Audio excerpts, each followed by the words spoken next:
अमेरिकी राष्ट्रपति Donald Trump और रूसी राष्ट्रपति व्लादिमीर पुतिन ने मंगलवार को फोन पर 2 घंटे की बातचीत के दौरान यूक्रेन की ऊर्जा और बुनियादी ढांचे को निशाना बनाकर किए जाने वाले हमलों पर तत्काल रोक लगाने पर सहमति जताई। हालांकि पुतिन ने अमेरिकी प्रशासन द्वारा प्रस्तावित 30 दिन के व्यापक युद्ध विराम का समर्थन करने से इनकार कर दिया। व्हाइट हाउस ने इस सीमित युद्ध विराम को शांति की दिशा में पहला कदम करार दिया। उसने उम्मीद जताई कि इससे आखिरकार काला सागर में समुद्री युद्ध विराम होगा और जंग पर स्थायी रूप से विराम लगेगा।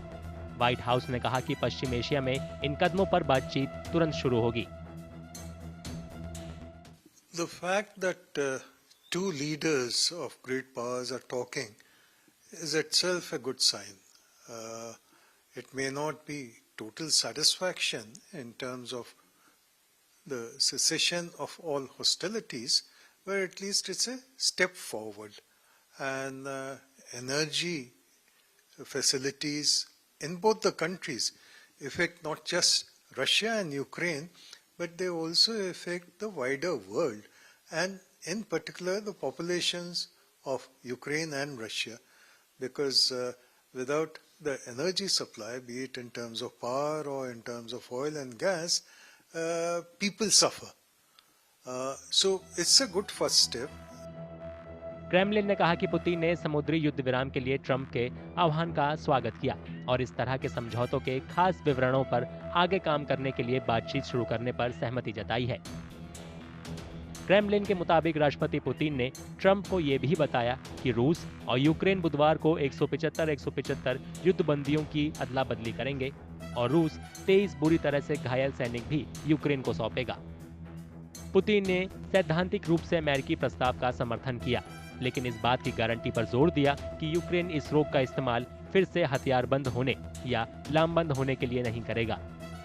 उन्होंने यूक्रेन से नाटो सदस्यता की अपनी मांग को छोड़ने, अपनी सेना को कम करने और मॉस्को के असर को बनाए रखने के लिए रूसी भाषा और संस्कृति को बचाए रखने की मांग भी दोहराई। After all, Ukraine was not involved in Putin-Trump talks, even though Ukraine has been the actor behind the scenes. But the fact is that it was an agreement between Putin and Trump. So naturally, if the supplies of intelligence and other information continues to one side, it cannot be called a ceasefire, even in that limited sphere of infrastructure and energy facilities. Ukraine के राष्ट्रपति Vladimir Zelensky ने Putin के शांति के लिए तैयार होने को लेकर संदेह जताया था। अपने संबोधन में उन्होंने कहा था कि पुतिन इस युद्ध को जारी रखना चाहते हैं। जेलेंस्की ने बुधवार को ऊर्जा बुनियादी ढांचे पर हमले रोकने के पुतिन के वादे को खारिज कर दिया।